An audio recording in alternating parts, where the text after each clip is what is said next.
So of course it was unprecedented event with the political act, violent political act of this magnitude has never happened in the history of our country. But as it is unprecedented, I would say it was not surprising, because the tensions in the country are really high. We are deeply divided and deeply polarized society with the two camps deeply divided. On the one hand, you have supporters of the coalition and their I would say anti-liberal stance. So, and sometimes some of these supporters are very radical.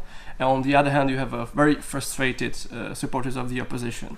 And it even increased since the presidential election that were won by the presidential candidate of the coalition. So I think you have to see this from this context of high polarization and high tensions.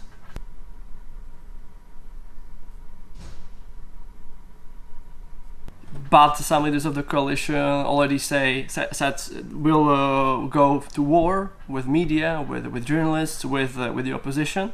Many of them accused the opposition straight away for being responsible for this act. So they're already playing the politics here.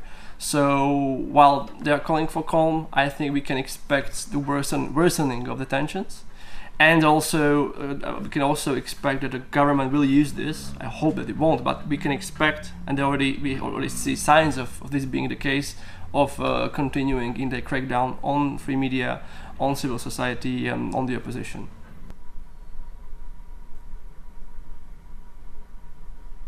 So many far-right figures and far-right movements are using this as an example.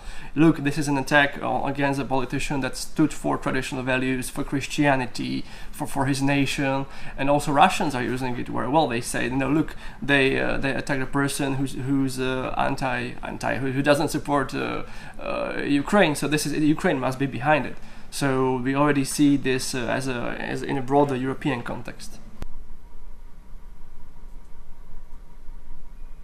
It certainly won't help the less extreme parties. So I think it will have an impact.